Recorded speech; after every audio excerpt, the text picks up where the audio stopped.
xaflad aad u ballaaran oo lagu soo dhaweynayay gudoomiyaha xisbiga kulmiye ahna musharaxa xisbiga kulmiye Muuse Bixi Cabdi ayaa xalayto lagu qabtay magaalada Sheffield. xafladaas oo ay idiin soo diyaariyeen Guuleed TV ayaa waxa ay iska kaashanayay saddexda magaalo ee kala ah Sheffield, Liverpool iyo Manchester. waxa kale oo gudoomiyaha xisbiga kulmiye ee wehelinayay wasiirka qorsheynta qaranka علي حسين إسماعيل وزير عافيمات كدكتور سليمان عيسى أحمد حقل توسية وزير عنانة حولها عبد الله محمد داهر عبكسي إيو بدي سابك قبل كأوضل مصطفى عبد عيسى الشينة حفلة داس أو سياديات ونكسر ودعدي وحكى سوق يبقى دمان تاجرياش حسب كل مية وقوي إجلا وأنا كلامي وحنا قاس كلا أو كهالي odayaal aad u fara badan oo ay ka mid ahaayeen oday ducaale cawil xirsi oo inooga yimid waddankaasi Canada. waxa kale oo halkaasi ka qayb galay dhammaan taageerayaasha xisbiga kulmiye oo ka kala yimid magaalooyinka Manchester, Bolton, Liverpool iyo Sheffield. waxa kale oo iyadana halkaasi aan ka maqnayn abwaaniinta iyo fanaaniinta oo ay ka mid ahaayeen fanaanka weyn ee loo yaqaano Axmed Dagax oo ka soo jeeda magaalada Manchester iyo fanaanin kale oo ka mid ahaa magaalada Sheffield. waxa kale oo halkaasi aan ka soo qayb galay dadweyne aad u tiro badan dumar iyo haween iyo dhammaan baada Guuleed TV.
waftigii inooga timid jamhuuriyadda Somaliland waxaa hadaladoodiina ka mid ahaa intiina dibadda joogta waxaan u sheegaynaa intii guduhu way baxday aad bay way baxday waa la bartay tartanka dimuqraadiyadda waa la bartay sida loo tartamo waa la bartay xisbiyada inaynu xaq u leenahay inuu qofku xisbigu doonayo intuu ku biiro uu codkiisana dhiibto midna way iska jirtaa xisbiga kulmiye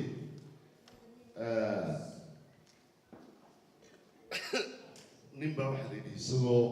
waxoogaa geelo farayar haysta ayuu ku heeso markaasuu ku geeraa mid 400 oo halaad oo halkaa jooga ayaa yidhi waa ninbaa geelle cid ku faataan haysa markaa kulmiye faankiisu bayjaj iyo saacado fara badan bii looga baahaya waayo waa xisbi xisbiyada ugu da'da weyn guusha ay gaadhay iyo aqoonsiga ay magaaladan ay degan yihiin ka keeneen dadkeenu runtii waa mid taariikhi ah waa magaalada maanta Soomaaliland loogu jecel yahay waxaan Soomaaliland shacabka Soomaaliland waa magaalada Ingiriiska iyo adduunka ay ugu jecel yihiin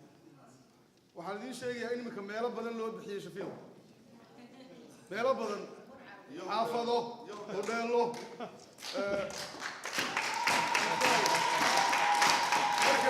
marka mustaqbalka sida Cabdullaahi Cukus sheegay wasiirka xanaanada xooluhu marka la yiraahdo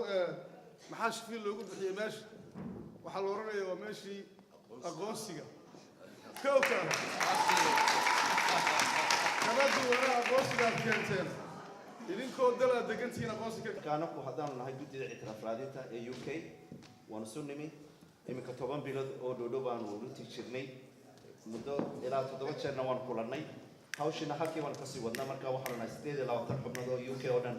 ka kooban marka shaqadii waan wadnaa safarada iyo madaqan mas'uuliyiintana waan ula shaqeynaa runtii juhdi badan baan gelinay hawshina halkii waa ka sii socota marka runtii taageero badan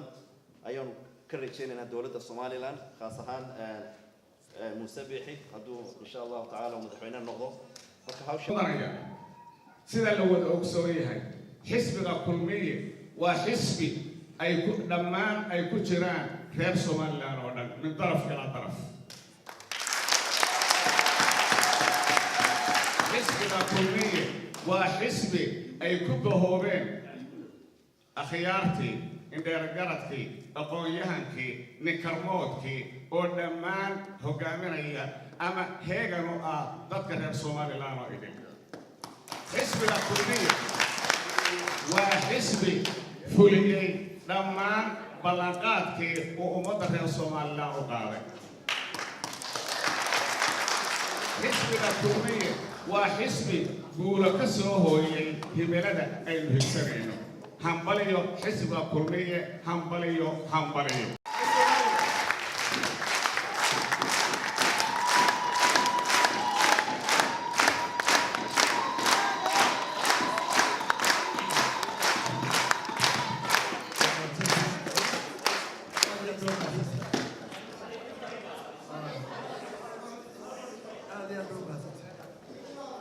بسم الله انت لو مرتدى ياهي يا انت مرتدى ابا السلام عليكم ورحمه الله وبركاته سلام كدب waxaan ku celinayaa mahadnaqda intii ugu horeysay martida ay ka mahadnaqda Sheffield waan ku celinayaa mahadnaqa koobaad oo kii ictiraafka ku keenteen kuwii ka horeeyay halgamada ku gasheen kuwa dalkii ku tartaa ee dhaqaalaha dadkiina wax u dirtaan ee gurmadka abaaraha iyo dhibaatooyinka dalka iyo aqoonta iyo shirkadaha aad ku soo fursaa iyo guryaha lacagta aglisay aanay ka soo qeybin ee aan ku intifaacna kuwada xagga joogtaaba aad iyo aad u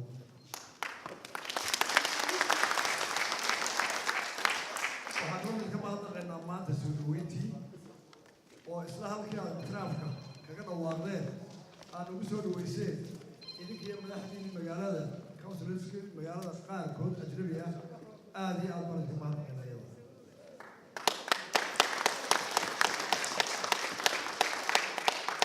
kalgacalka iyo niyadda aad ugu soo dhaweyseen iyo daljacaylka inuu wajiyadiinu ka muuqdaa iyo ilaa intii aad la joogda si ilaa u nasanin ee aanu qofna u fadhiisan ee danihiina urmiseen waa arkaynaa aad iyo aad loo idinku mahadnaqaynaa jazaakumullah malaha adeerkayga guud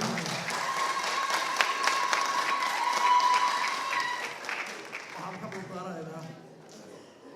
qoladayda xaggaa ka timaada dalka gudihiisa markaan dowladda nimaadno waa lana casuumaa xafladaana loo qabtaa kalgacal iyo qosol baa lagu soo dhaweeyaa tan ugu darna waxa way marka gurjoog yimaadaan ee salaamu calaykum yidhahdaan inta badan baa garanaa mar dambana waa halkii beriga ku casuumay asaar yar khajilaan hoos eega markaa balinka waxaan daanaa sawir qaadanaya iyo maskaxdii waxaan jirnaadaa dadkiina casuumay ogta inaan xuso karno oonu salaam wanaagsan oo salaamu calaykum yidhahdo kulaan u cubso waa yarnaa xagga xusuusta oo kuwa waxaa waqti maraysa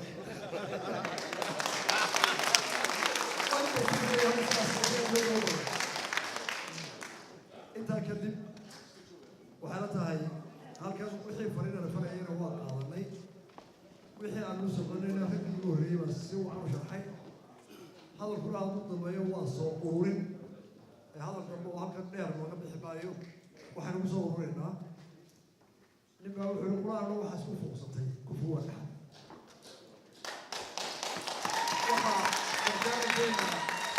waxaa isku fuuqsanaya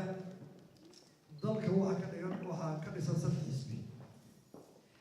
inagu xisbiga ugu da-doonaaba xisbiga ugu waayaraysan bayno xisbiga xilka ayaynu waxaynala gudboon doorashada maanta loo qalab qaatay kulmiye inuu muujiyo dulqaad innaga waxay naga reeban haddii layna maagana inaynaan maagin haddii layna afragaadeeyena inaynu wanaag uga joogo waayo aayad qur-aan ama saa sheegtay marka anayso inama aha inay sax tahay inaynu qaadano haddii dimuqraadiyadda aynu ka qaadanay reer galbeedka oo tahay wada tashada dhaqamadooda inaynu dhammaan ku wada qaadano dimuqraadiyadda aniga inama hadlo kulmiyana waxaan jecelahay inaada wada kow maxaa horeeya iminka waa aragteen labada maraykanka tartamaya kuwa ingiriiska tartamaya dadkaasi wax badan inagu soo nahay oo aynu nahay maaha way ka tegin inagu xisbiyaa kale ahaana laakiin waxaynu nahay dad gaca waxaynu isu nahay sodon iyo sodon iyo seedi iyo inaabtin iyo edo ayaa xisbi ku kala jira dee isma caayi karno isma maayi karno waa ceelol kifona soo fadhiisana haddaynu qaalada qaadano waxaasoo dhan baa naga murmura markaa xisbiyada kale ee mucaaradka oo u fasax inay naga noqdaan laakiin kulmi ahaan taa waa ka digtoonaanay weliba sunnaha waxaynu ka qaadanaynaa ee hogaamiyaha xisbiga kulmiye siiraayo warkii lagu caybadayay mana jawaabo dee anna waa ku dayanay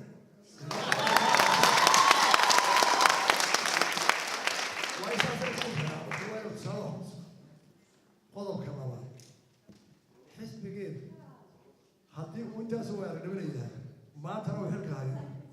waxaanu dadka la hor imanaynaa waxaanu qabanay iyo waayo araggeeda waxaanu hubnaa maanta oo aanu mucaaradka la dafiraynin wixii la qabtay 6 sano kow waddada ceergaabo ka mid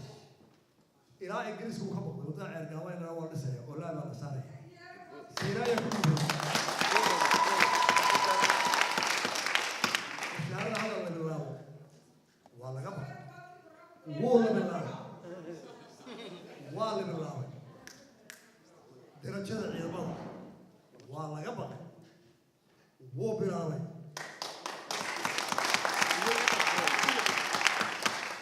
ardayda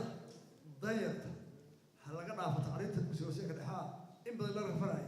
wuu ku dhaqaaqay horta waxaa la yidhi in haddii magac u yahay oo ina hebel yahay ina kale ina xashiish ina hebel haddaad ina jirto xuseen weligiiba ha taxo ina dahabsheen waxaa la odhanaya aabihii gaari maayo wallahi inaan halkiisi markale waa ku yar dayraya horta ninkaa siyaasi oo rogcadaha hadduu kaa horeeyana iminka laba nin baa sita calanka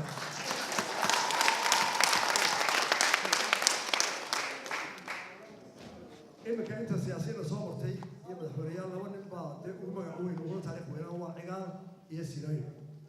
markaa iminka siraayo ii baneeyey horta anu kulla dee gaari maayo halkii siraayo laakiin waa isku dayana kamiisi waan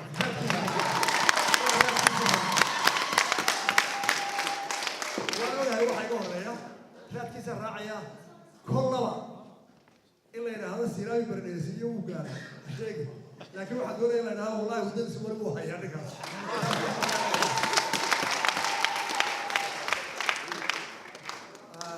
fariinayga halkan laga yidhina waanu wada qaadanay waxaynu kusoo koobaynaa fishankeena dambe iyo mustaqbalka maxay noo yihi intii tallaabee la qaaday mid walba waxa laga yaaba waxa ka soo baxay dhaliilo maalan iskuulladeenu bilaashana ardaydu waxay ahayd 7 kun dugsiga dhexe dugsiga hoose markii bilaash laga dhigay 50 kun bigaan maxaa soo baxay kalaasada batay macallimiinta ku yaraatay macallinka haddii gaari waayey buwaagtii ku yaraatay challenge dhibaatooyin baa soo baxay aniga waxaa ii yaalla kuwa hore la qabtay challenge-ka soo baxay inaan saxaabta marka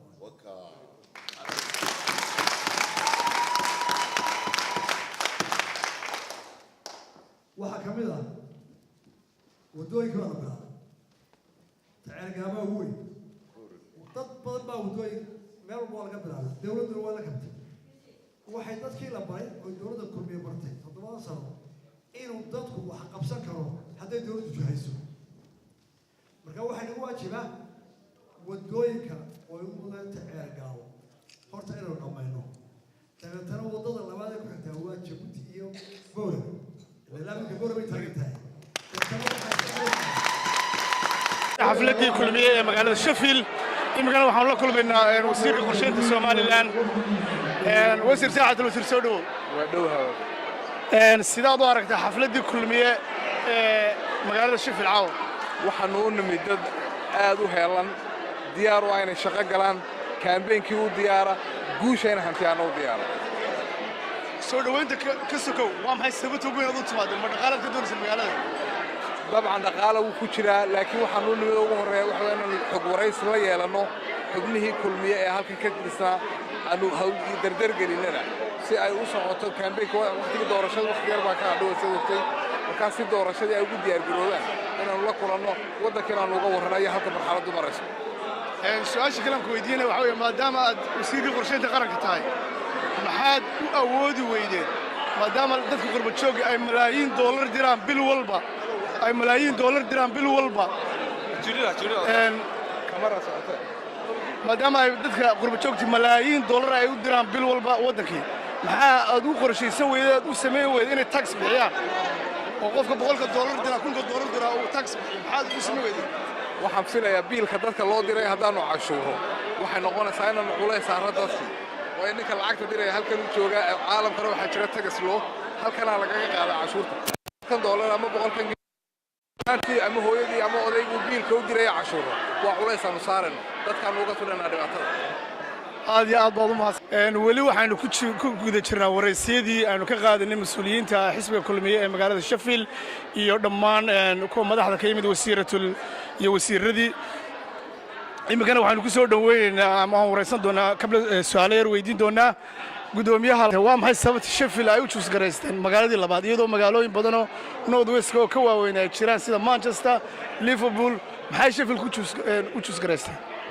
waa su'aal wanaagsan runtii oo u baahan in laga jawaabo waxay u choose-gareysatay Sheffield waxay tahay horyaalka gobolada ama waxay tahay horyaalka waddanka Britain waxa weeyaan mar walbana ku dayasho ayay mudan tahay magaalada Sheffield in lagu daydo maadaama aanu horyaal nahay oo aanu horkacno adduunka oo dhan baan oran karaa saas baan u dooranay marka inaan gudoomiyaha marti qaadno aan ku soo dhaweyno magaalada madaxda afraad waraysan doonaa imikana gudoomiyaha saddexaad ee kulmiye Maxamuud Saciid Cawaale ku soo dhawo Maxamuud Saciid Ayaale ku soo dhawo Maxamuud su'aashaan ku weydiinaya waxay tahay sidaad u aragtaa caawa xafladii kulmiye magaalada Sheffield waxaan u arkaa aad iyo aad xaflad aad iyo aad u heer sarreysa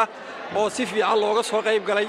oo sidii aanu hore ugu qaban jirnay ka sarreysa ayaan u arkaa waa maxay sababta u yimaadeen ama ay u choose-gareysteen Sheffield inay noqoto magaaladii labaad waxaa yimi ma garanaysaa dowladdii oo dhan baa inala timi wasiiradii xusbigii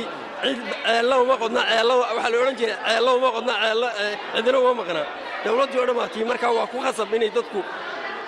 ay dowladdoodii iyo dadkoodii ay u yimaadaan iyo xusbigoodii sababta ugu weyn u yimaadeen soo dhaweynta ka hor ma dhaqaale doonba may sababta u dhaweyd waxa weeye waa supporters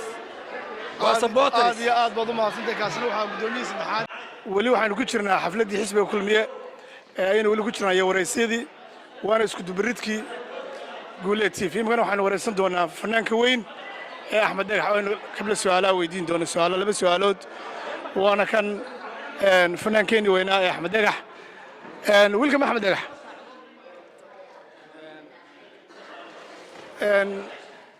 waxaanu su'aasha ugu horeysan ku weydiin Axmed sidaad u aragtaa xafladii caawa ka dhacday magaalada Sheffield xisbiga kulmiye xaflad aad iyo aad u sharaf badan bay ahayd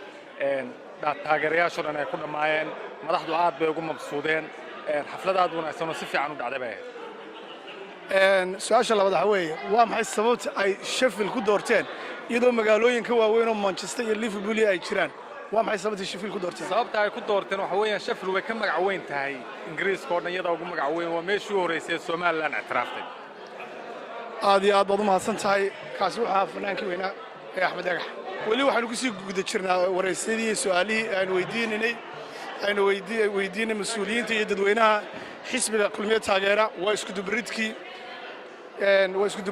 Gule TV imikana waxaanu waraysan doonaa gudoomiyaha xisbiga kulmiye ee Manchester Cabdalla Gorse Cabdalla soo dhaw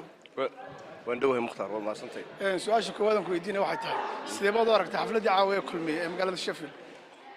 marka hore waxaan salaamayaa adigana aad ku salaamayaa Mukhtaar marka labaad waxaan salaamayaa Gule TV marka kale waxaan run ahaantii haddii aan xafladda ka hadlo waxa weeye magaalada Sheffield waxa ka dhacday xaflad aad u ballaaran oo qiimo leh oo sharaf leh oo run ahaantii ay soo qabanqaabiyeen guddida